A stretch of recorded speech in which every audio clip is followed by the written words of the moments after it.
आरा के गोविंद अपार्टमेंट में 8 दिवसीय भागवत कथा का आयोजन किया गया। इस भागवत कथा का आयोजन गोविंद अपार्टमेंट निवासी समाज सेवी विजय कुमार सिंह के द्वारा किया गया।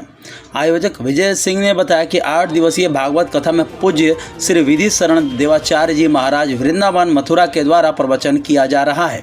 इस आयोजन में रोजाना प्रातः पूजन और संध्या प्रवचन का आयोजन हो रहा है। आदिकाल से माना जाता है कि जहां भगवान भागवत की कथा का आयोजन किया जाता है वहां आसपास की धरती और वातावरण शुद्ध हो जाता है। रोजाना भजन कीर्तन का भी आयोजन किया जा रहा है। आयोजन अगले 4 दिनों तक चलेगा। अंतिम दिन पूर्णाहुति के साथ भव्य भंडारे का आयोजन होगा, जिसमें हजारों श्रद्धालु प्रसाद ग्रहण करेंगे। कथा का वाचन कर रहे मथुरा वृंदावन के कथावाचक पूज्य श्री विधि शरण देवाचार्य जी महाराज ने गुरुवार को श्री कृष्ण जन्मोत्सव का प्रसंग सुनाया। श्री कृष्ण की जन्म कथा का प्रसंग सुनकर श्रद्धालु भाव विभोर हो गए। कथा व्यास ने बताया कि जब अत्याचारी कंस के पापों से धरती डोलने लगी तो भगवान कृष्ण को अवतरित होना पड़ा। 7 संतानों के बाद जब देवकी गर्भवती हुई तो उसे अपने इस संतान की मृत्यु का भय सता रहा था। भगवान की लीला वे स्वयं ही समझ सकते हैं।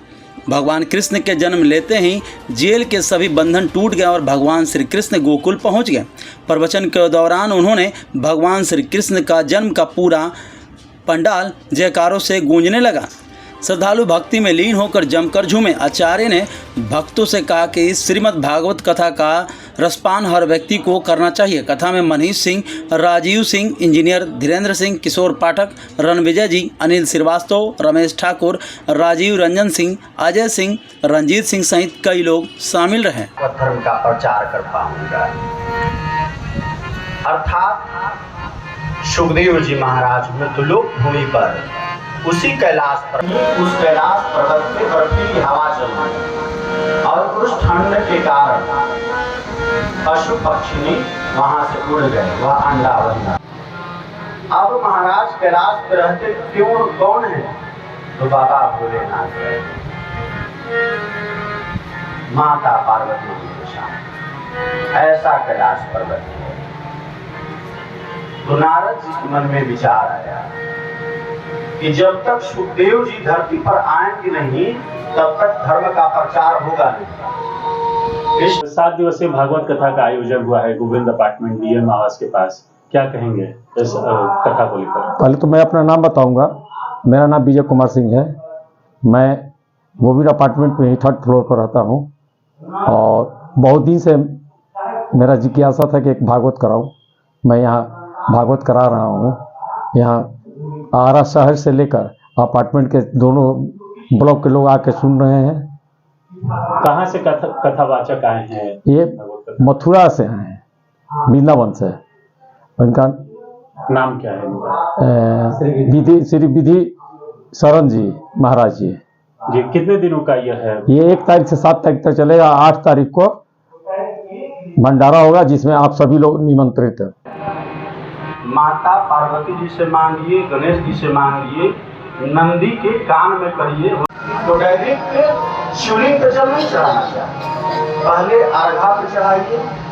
अर्घा माँ पार्वती है और अर्घा की जो तो महाराज पहले गणेश जी पर जल चढ़ाइए, तब से जी पे जल चढ़ाइए। इसीलिए तो आचार्य जी लोग कहे न कोई बाबा के दरबार में मैया कहे तो आजकल जो मैया लोग कहती हैं वही होता है। कोई साहब सुनते नहीं तो पत्नी के पास पहुंच जाए। अच्छा महाराज जी, आपका काम नहीं किए, रुकिए कल आते हैं तो बताते हैं। तो वो जल्दी सुन लेते हैं। इसीलिए पार्वती जी से निवेदन किया, क्योंकि बाबा के पास कुछ है नहीं। इसीलिए किसी ने कहा धन धन भोला नाथ बांट दिया तीनों लोग के पल भर में। ऐसो दीनो दयाल मोरे बाबा भरे खजाना पल भर में। प्रथम वेद ब्रह्मा जी को दे दिया, बनी वेद के अधिकारी। विष्णु को दिया चक्र सुदर्शन, लक्ष्मी श्री सुंदर नारी।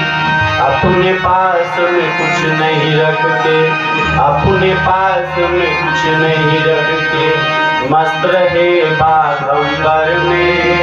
ऐसो दीन दयाल मोरे बाबा, भरे खजाना पल भर। अपने पास कुछ नहीं रखते हैं, सब कुछ लुटा देते हैं, इसीलिए बाबा को बाबा कहते हैं।